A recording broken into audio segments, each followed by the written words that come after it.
Okay.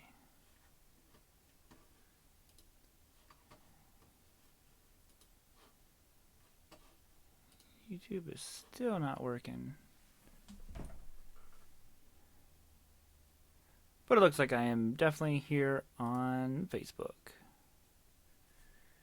We might just go ahead and just run it just on Facebook if we can't figure it out.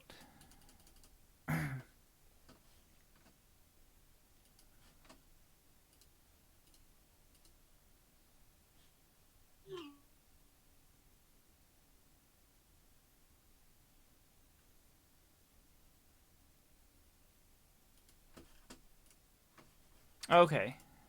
So it says it's starting on YouTube. Alright. Well, if you are on Facebook,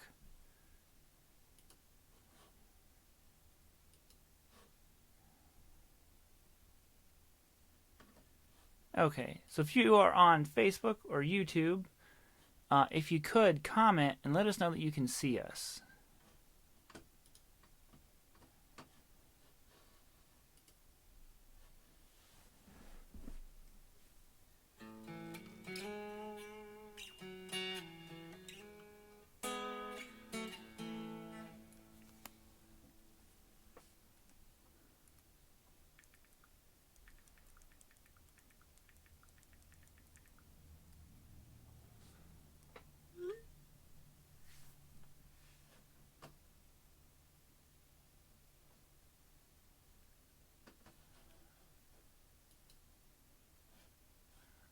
Okay.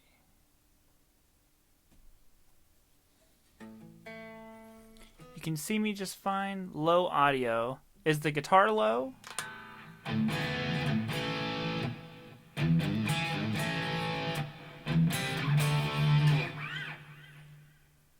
how's the voice? Voice to guitar ratio. Alright, looks like we are in fact live on YouTube now.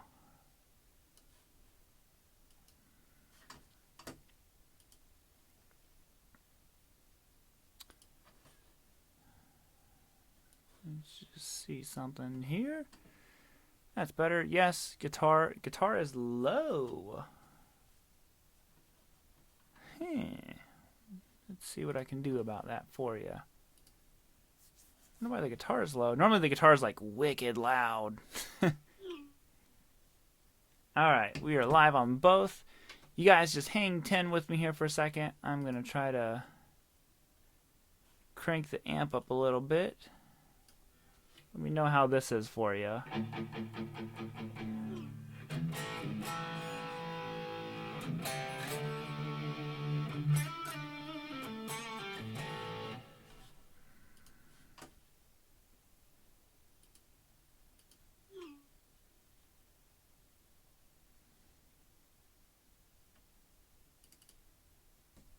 Check, check, check.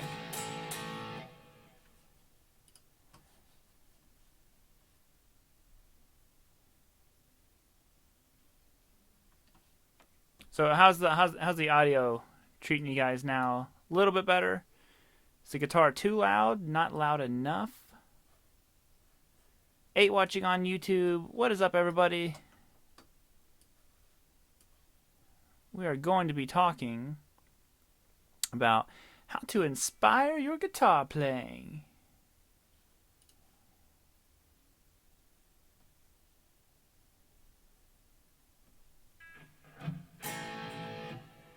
Is the audio still low?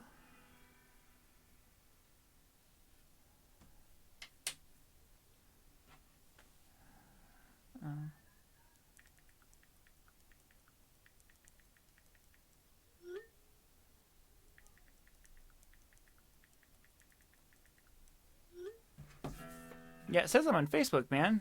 We've got people commenting.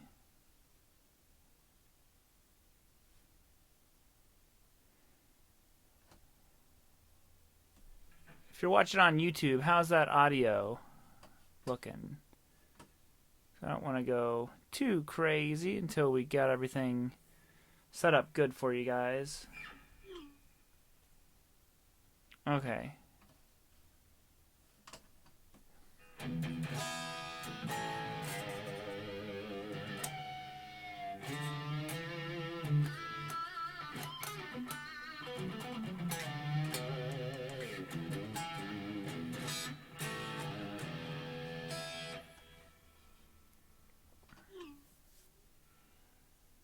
Cool. I'm on both. Thank you everyone for hanging in there with us while we're working all this out.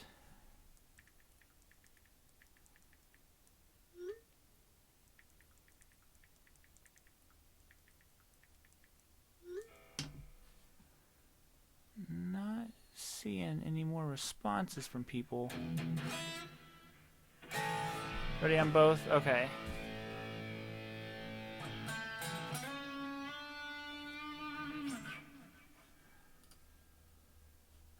Let me just do this real quick. Ready on both? Okay.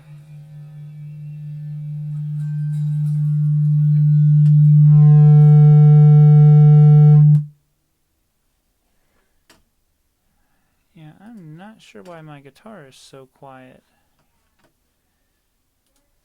Because it is. It's real quiet, isn't it, guys?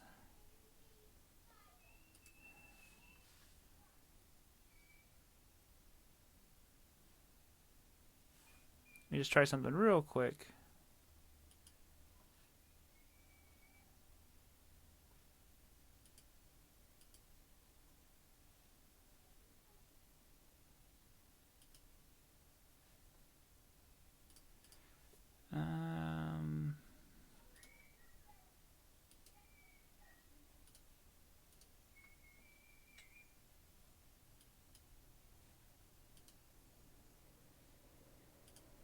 Check, check, check.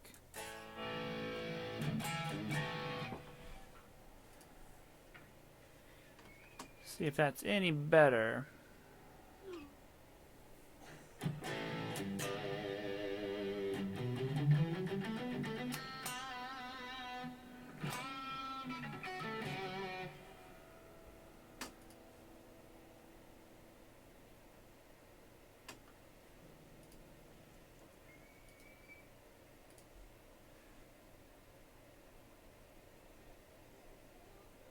Oh.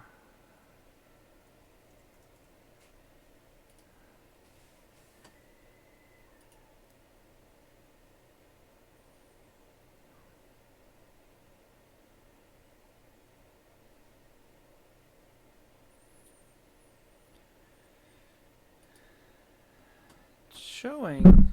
Oops. Sorry, guys.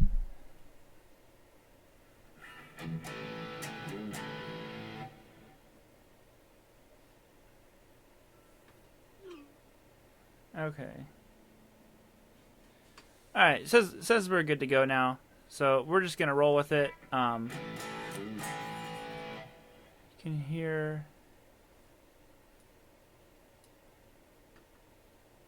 barely hear the amplified signal. I don't know why it is doing that.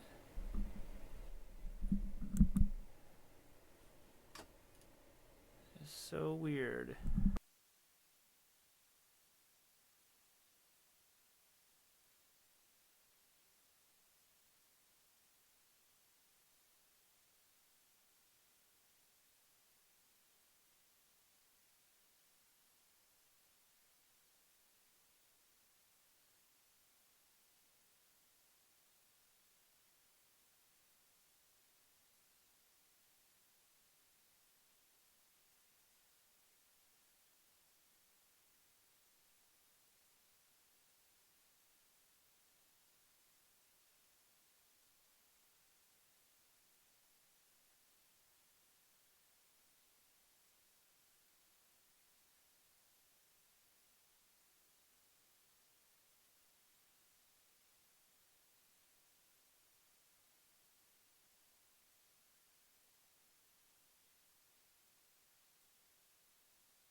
Can you guys hear my guitar at all?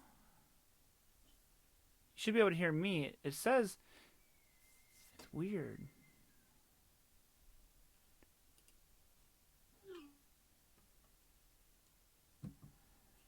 Can you guys hear my guitar at all? Yeah.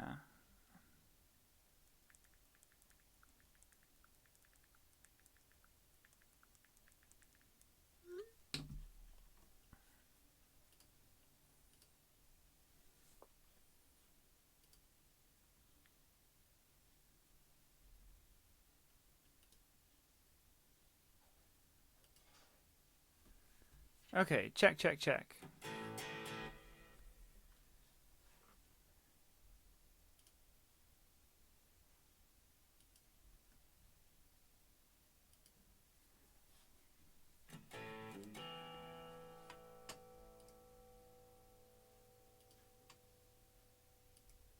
And check, check, check.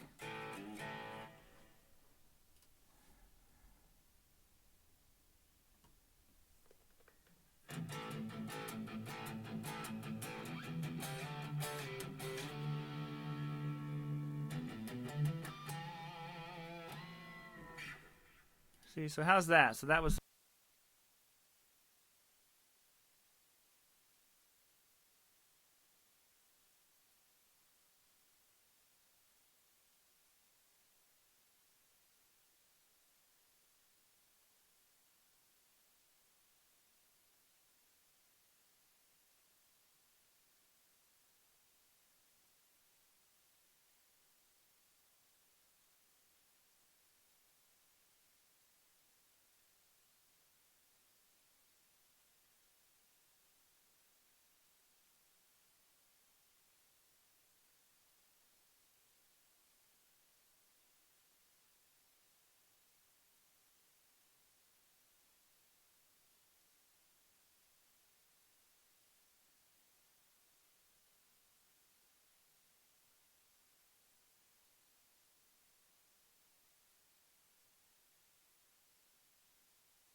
There we go. Should be able to hear my voice and everything now. So, like I said, how to, just basically, kind of stay inspired on guitar. How to inspire your guitar playing. And one of the best things to do, I know there's a little bit of a delay for you guys, is to really have your goals and have licks that are like obtainable. So if you find something, I mean, like we all might want to play, Racer X Scarified or some crazy complicated Dream Theater song or something like that, and that's great. That is fantastic to have a goal like that and to have that mindset that you want to work towards it. But the issue is those are big goals. So and you're back, and I'm back, and we want to have licks that are easily obtainable that we can play that sound good. Now I don't mean only play easy guitar licks by any means. Definitely the bigger goal here is to just be able to sit there and kind of play, cleanly and effectively, and have these licks to inspire you to keep working to get to those more difficult ones. I'll show you exactly what I mean. So we'll take a, it's not like crazy difficult, but a more difficult lick, and it's going to be kind of like this. So we have it, and we're going to go.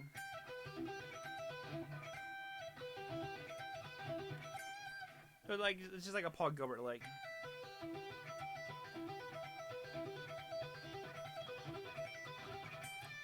So it's not like crazy difficult, like I said, but it's not the easiest lick in the world either.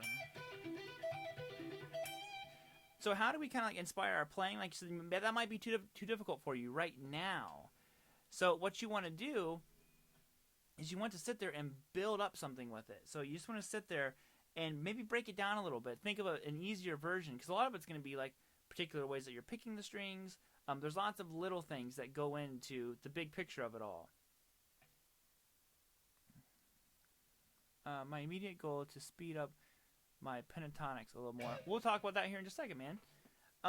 So let's take that lick again. So, which is using all notes from our pentatonic scale. And you know, one thing that we can do is, okay, so let's think about that. The string skipping makes it a little bit more difficult. So an immediate kind of goal to inspire us to keep working on it could be something like this.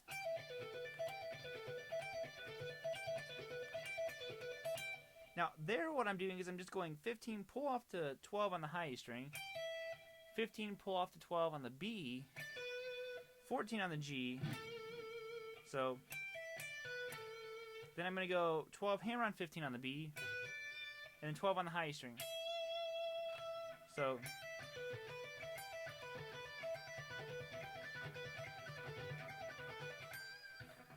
now I do pick this one a particular way, and I'll talk about the picking here in just a second. You know, the reason why I'm picking it the way that I am. So basically, if you practice that, that's kind of like the building block to get to that more difficult one. And it's very inspiring when you can play a lick and it just sounds clean. Sometimes the easiest licks in the world are the ones that will inspire you the most, because you know, an easy lick played really well is sometimes the best sounding stuff. You know, you could be playing, you know, a song and you just play this simple little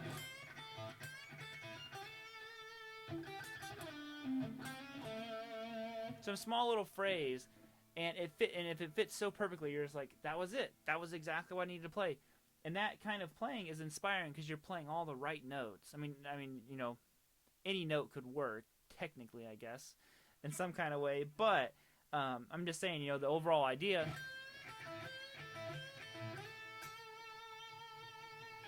So you can have that going on. Now back to this lick here. Like I said, once you get that and you can kind of circle through it, like this is all very pentatonic.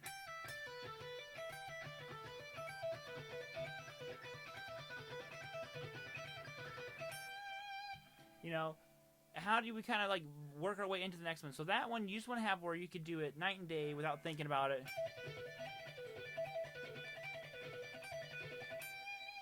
Just play straight through it. No big deal. Now the next one is then working your way through that string skipping one. And I'm going to go ahead and give you the secret to the picking now on this one. So the picking that I like to use is I go down, down, down, up, and up. Now the reason why I do it that way, once we're string skipping, we want to be hopping over that string that's in between. If you would pick up, which might make sense at first, you're crossing the string, and there's a better chance that you're going to hit it. So if I did this lick,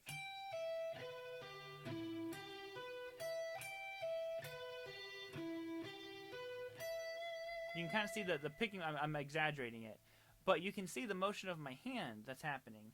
So right away, if I went up, I'm basically I have to move my hand up out of the way and then go back down, just to avoid hitting that B string. And we don't want that. I just go down and I kind of bounce. Since I have a pull off, it gives me time to do that. So we're going. So I'm going 15 to 12 on the high string, which is the pull off. Then I'm going 16 to 12 on the G, 14 on the D. So those are all down so far.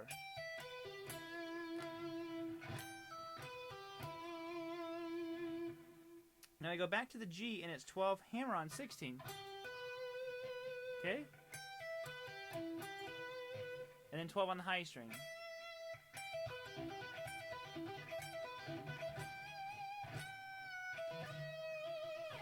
So right there, my picking is really coming into play.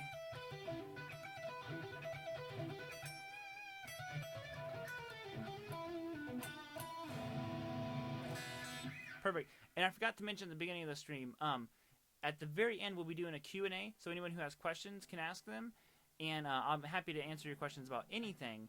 But we also have a special offer for you guys that I will give you the down low on here in a minute. So let me pull up Facebook here for just a second, because Facebook is still being kind of funky. Okay. So, open that one back up.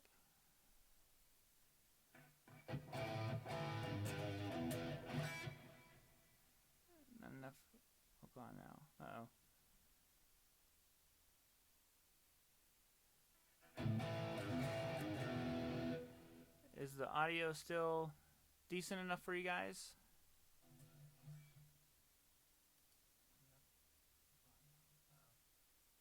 I'm just checking it real quick.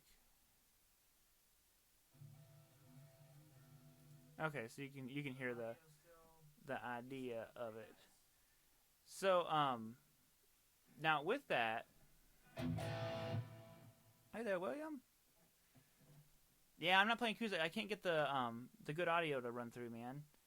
So that is kind of like one way to stay inspired. You know, working on, you know, if you have like a big goal, like a big lick that you need to learn, something like that, or a song, work on either small chunks of it. That way you can get to where you're playing it, you know, because that is going to inspire you the most. Playing what you want to play is, you know, where you want to be. So sometimes we have to build our way up to that.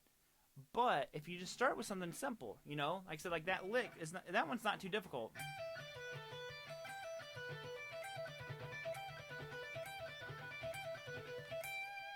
You know, and you can move that one around. Um,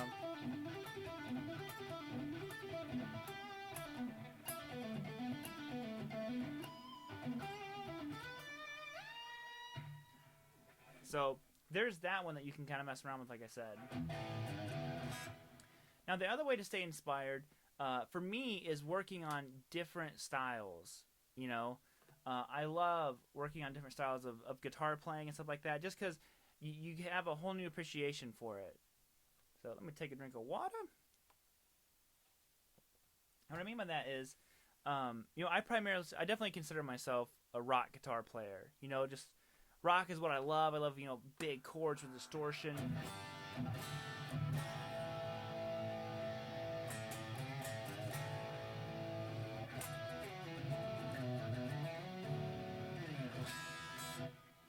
But you know, I also enjoy a lot of other things like jazz chords and you know, classical guitar and all that stuff. I don't really know how to play any classical guitar, but I really enjoy listening to it. And sometimes you can be really inspired by that stuff. So that is one thing, you know, just sometimes not even initially learning exactly what you're listening to is playing. Like if you've never listened to funk music before or country music, see if you can like try to just listen to it and imitate what they're playing. You know, that's a huge way to become inspired, because what happens is, you know, if you're not familiar with that style, odds are you're probably not going to know exactly what's going on. But you're going to hear it and you're like, okay, what are my ears hearing? What's going on here? And you just kind of like, you're working on it. Maybe like it's like I said, it's a country lick or something. And you're a person who's never really done double stops. And you're like, what am I hearing? You know? So you might end up kind of coming up with your own thing. This would happen to me all the time. Like I remember I was working on a Nuno Betancourt solo, and he did a lick in that Get the Funk Out solo. Here we go. Some kind of lick like that. And I was just like, oh, what? And I didn't know what he did for the longest time, so I had it like going like. Because a little later on down the road that I figured out, like, oh, he's using that flat 5.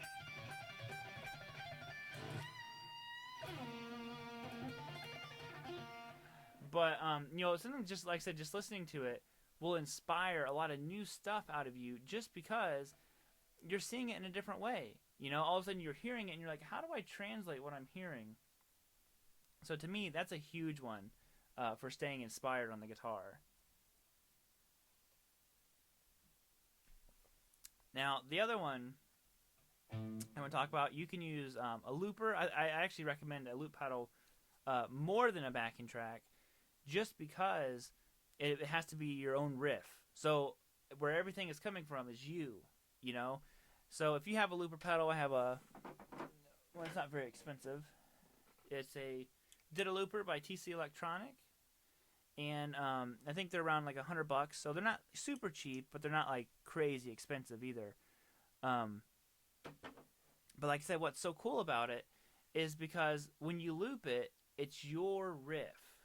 You know, you're the one who had to create the riff, who had to sit there and be like, okay, what am I going to play over? So if you come up with a riff and it's, you know,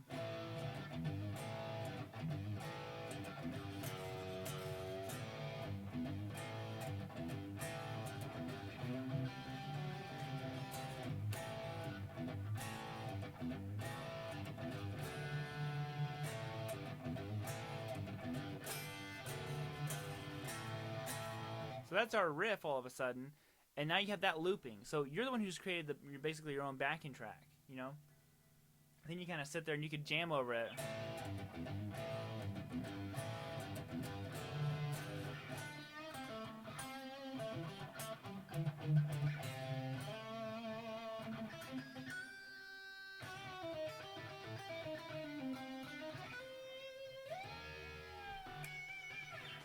So there's lots of cool ways and that are just kind of like fun and interesting to go through just playing that stuff, you know? And that's all using a looper pedal, sitting there just kind of working it all out, figuring out how to do it. Now, a lot of this stuff is dependent on, I shouldn't say dependent on, but scales really will help a lot. So we'll say that was our riff, you know?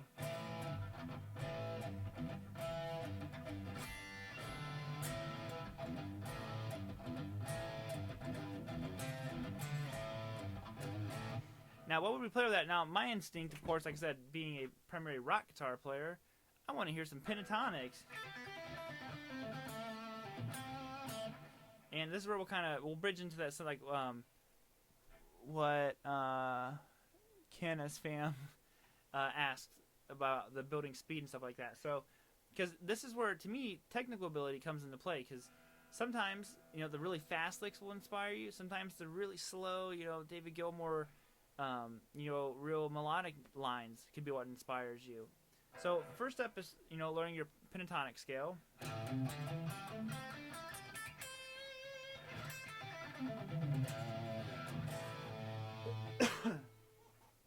And how you play that is 5/8 on the low E string, 5/7 on the A, 5/7 on the D, 5/7 on the G, 5/8 on the B, and 5/8 on the high.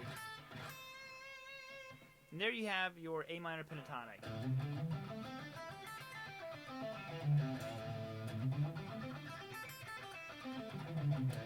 Hi there, Avery's Vids. So that's your pentatonic. So over that riff,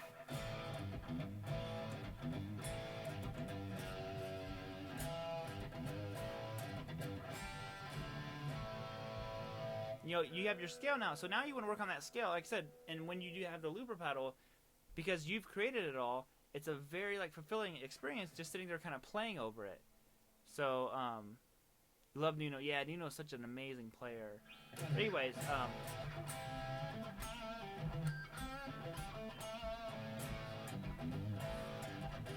if you're already kind of like the player that's, you know, a little bit more established with using the scales, sit there and try to play over stuff with them.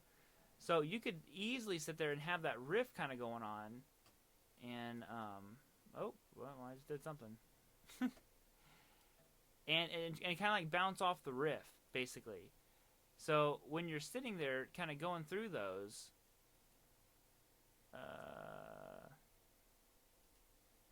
audio should still be the same. If the audio changed, let me know.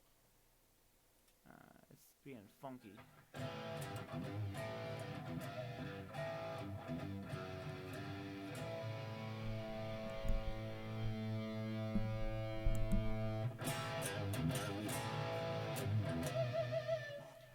But like I said, you know, you could try to bouncing off of it. Now this is something like Paul Gilbert did that I saw a long time ago that was really, really helpful. Just sitting there with a rhythm. And to me, inspiring your guitar playing and stuff is many, many different fields. It could be just inspiring you to play more. So when you have like that riff, to me that's fun. So that's already inspiring you to play more, which is hopefully going to bring in new ideas, all kinds of different like thought process. Like, oh, you know what? I could do this. I could do this. And that's why, to me, scales are so fun.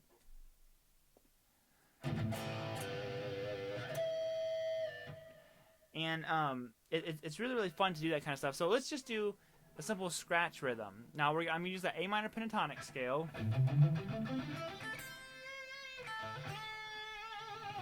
So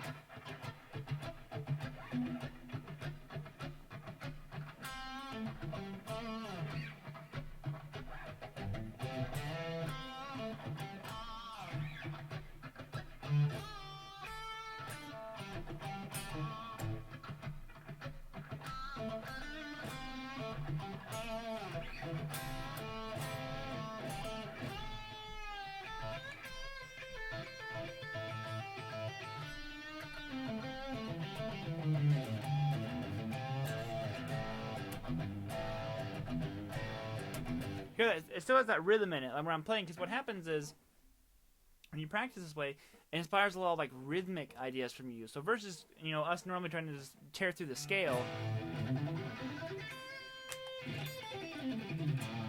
it makes us to be very it makes our playing very rhythmic, and that's so so crucial, and it makes it so you could just sit there and play a solo, where it might be just kind of soloing you.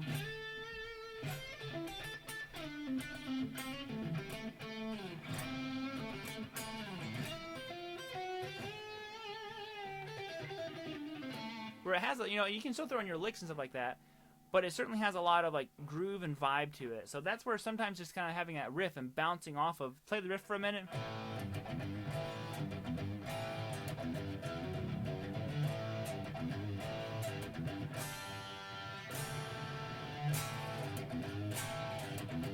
Go into a solo.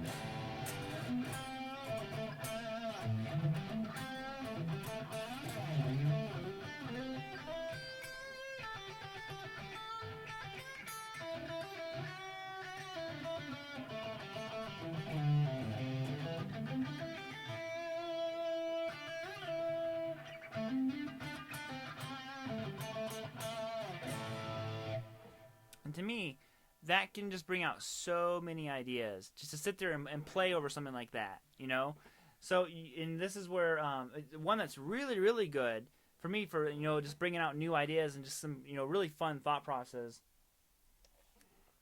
is doing your standard kind of blues shuffle.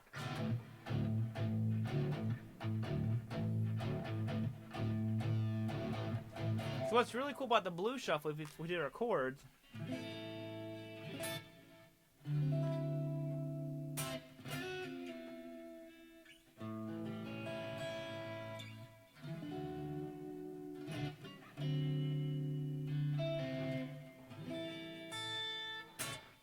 there's 7 chords. So what's interesting about like a 7 is you have a major third and a minor 7.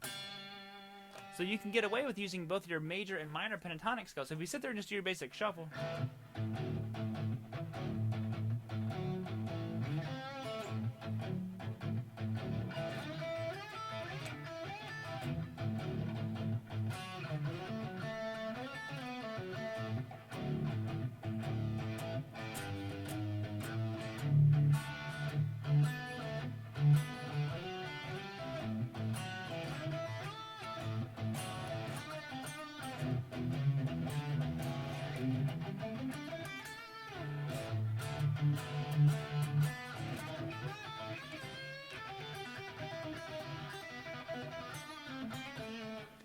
you could use that to bounce off of it and just kind of like play the shuffle for a little bit.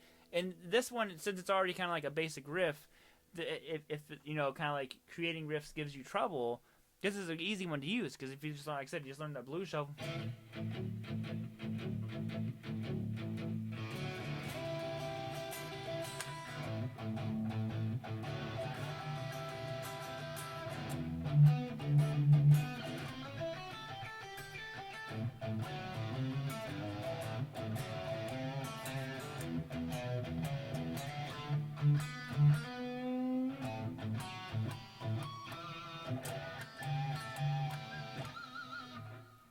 So there's that one. Now, like I said, someone was asking about building up speed.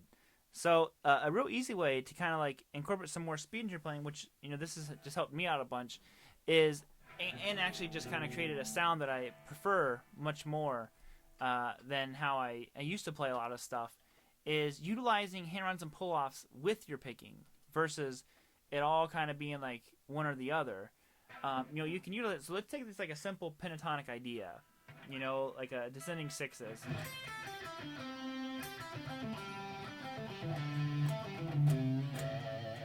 So right there, you have that going on, and that's your, like I said, that's your descending sixes. So normally, a lot of times people pick it all, which is totally fine. But what I want to do is I'm going to incorporate one hammer-on in each group of 6, and what this has done for me, going back to the topic, inspiring your guitar playing, is it's brought this thought process out in my mind where I'm like, oh, you know what, just incorporating these hammer-ons and pull-offs and very key, like what's the word I want? Like specifically placed parts of a riff or lick add a lot of dynamics to the playing. So this has inspired numerous ideas for myself. Now, before we picked it all, this time I'm going to play 8 on the high E and I'll pull off the 5. Okay? And then we're going to go 8 to 5 on the B, which we all picked. And on the G, it's going to be 7 to 5. So it's like pick, pull off, pick, pick, pick, pick.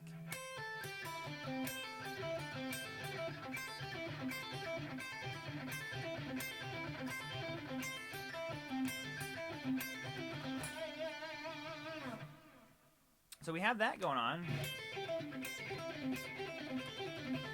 And already just kind of circling it and cycling it becomes much more simple. Versus before when you picked it all.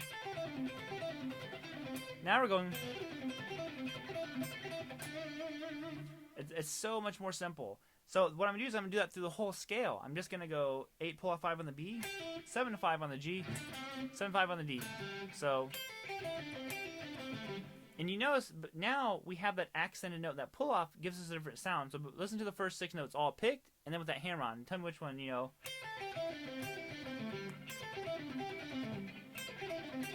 Or,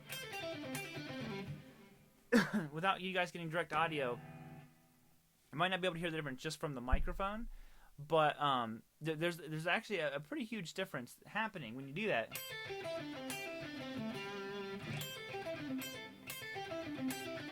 So you're going to do through the whole scale. So you're going to go 7 to 5.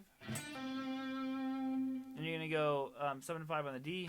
7 to 5 on the A. So...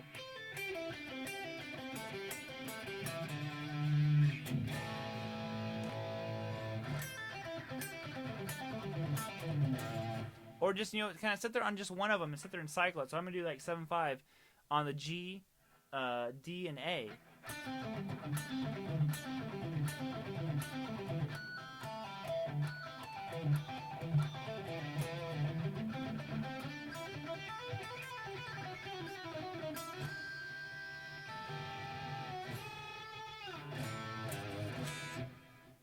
So that right there is an easy way. All of a sudden all your licks were before maybe you picked them all. Like for example, if we take a lick, that's kind of like.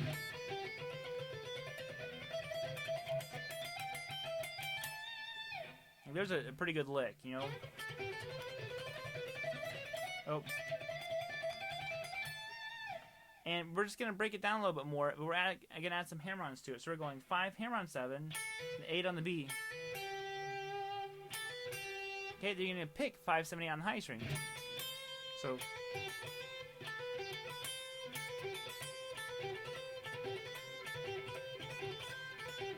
Move up again, you're going to go 7, 8 on the high E, which is picked. Then 10 on the B. I'm sorry, 7 hammer on 8, and then pick 10 on the B. Then you're going to go 7, 8, 10 on the high E. So we have... And what it's doing is it kind of buys me a little more time, so I end up playing much more relaxed when I'm doing stuff like this.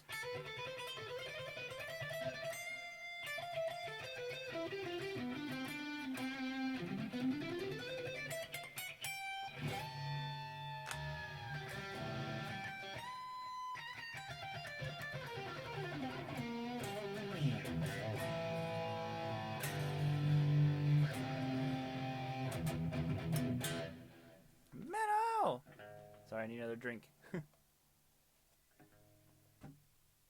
Of good old H2O. So there is that portion of it. Now, we have a few minutes left here of the actual lesson, and then we'll move into the Q&A here in a bit. And we'll kind of go from there, and I'll tell you guys about the special offer that we have for you. So I have some links that I'll be posting in the chats and all that stuff. So... The final thing to stay inspired is to try and find new paths on the fingerboard. So this one is something I practice constantly. So to take like a simple idea, and it doesn't even have to be like a new, some revolutionary idea of going through the fingerboard. It's about note grouping, sequencing that you haven't done before. All that stuff is going to bring out all kinds of new ideas in your playing. So let's do G major scale. I do this one all the time. So this one, if you don't know the G major scale, just go 3, 5, 7 on the low E and A. Turn that up. 4, 5, 7 on the D and G. Okay, then we're gonna go 5, 7, 8 on the B and high E. Okay, so we have that. Hold on a second. It's popping up here.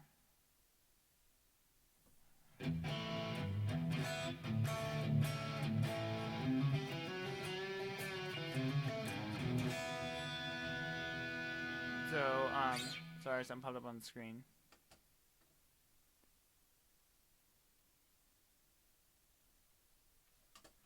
Okay. So, we have our G major scale. Like I said, 3, 5, 7 on the low E and A, 4, 5, 7 on the D and G, and 5, 7, 8 on the B and high E. So if you have that going on, that's already, that's a nice way of kind of going through the scale.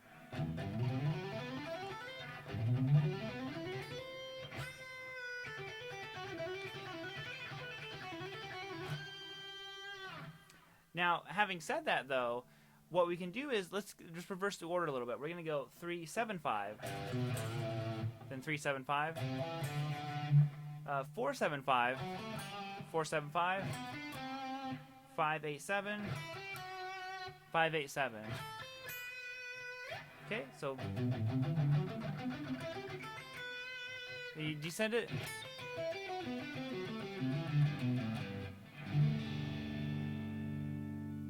So, and decent. Okay, so already this is a new idea, kind of going through the scale. For one, it sounds much more musical than it did before, That's kind of putting some rhythm on it. But listen to the first one, just straight scale.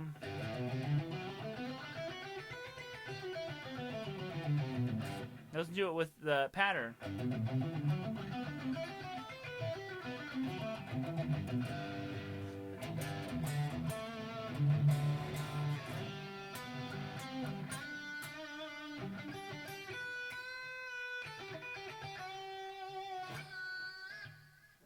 So that by itself adds so much of like a crucial kind of factor to how you kind of go about things, and just inspiring your playing. Because the more you can kind of I'm not saying you don't want to play the same stuff, but continue to challenge yourself to your thought process, the muscle memory, the way you're playing notes, stuff like that. It's going to really, really, really just build up into this whole pot, melting pot of stuff where you're like, oh, I want to do this, and then all of a sudden that idea inspires this idea, and that idea inspires that idea. So there's all kinds of different avenues to take for keeping your playing very inspiring to yourself, as well as a huge thing is be around other musicians. I didn't even mention that. Playing around other people who are definitely around your skill level or much better than you are great ways to do it. And also just teaching players who are beginning, stuff like that. It makes you evaluate your own playing, and it could bring out some new ideas as well. So there's that stuff. And before we get going too crazy now, I'm going to put a couple links in the chat for you, because we have a special offer here. Let's go ahead and come over to Facebook real quick.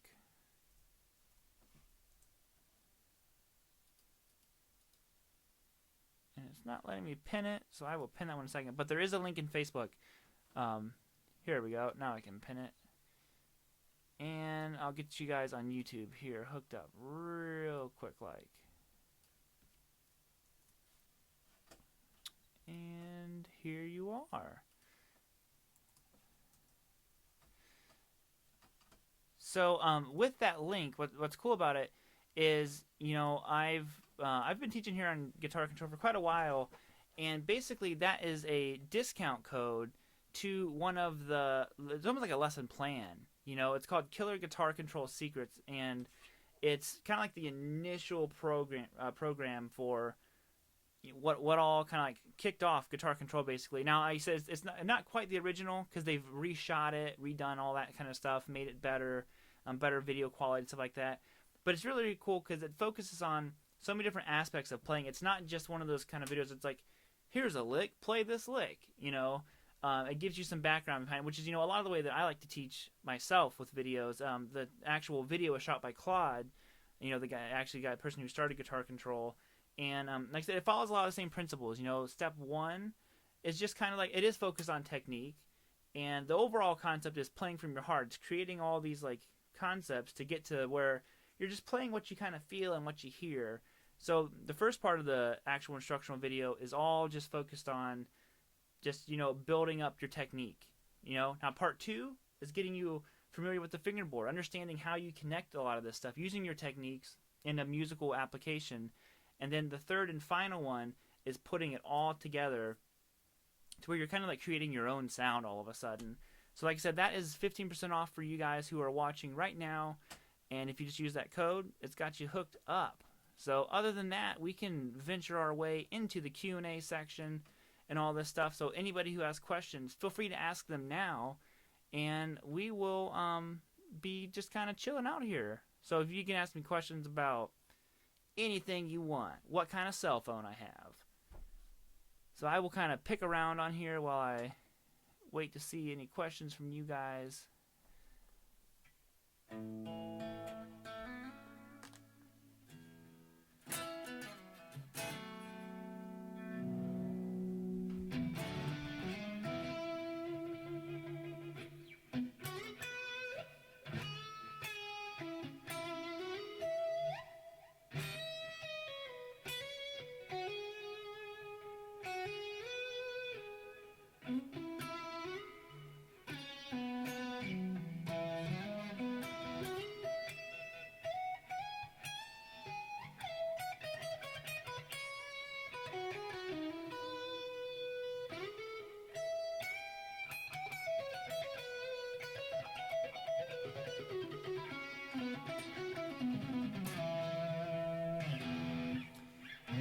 I think if we don't have any questions popping up, we might just go ahead and end it here in just a second.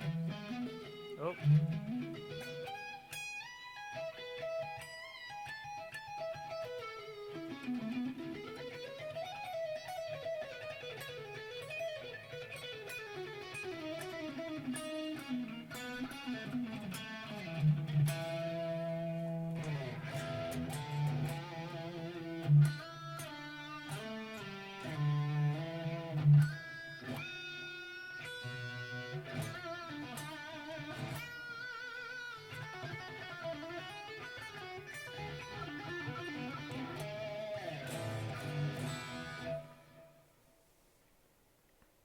How would hammer-on sound over a metronome? They would sound great, man.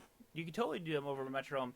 And it really helps build up that synchronization because there's a different kind of like timing and feel to a hammer-on than what there is to just picking everything. So like when you're doing your scale, it takes a little bit to get that kind of like in sync where it's the same amount of time between each note. That's why, you know, when you do things like pick the first three notes, hammer on the next three, pick three, hammer on three. Something like that through your scale. So I go pick, pick, pick, pick, hammer, hammer, pick, pick, pick, pick, hammer, hammer, pick, pick, pick, pick, hammer, hammer. And do the same.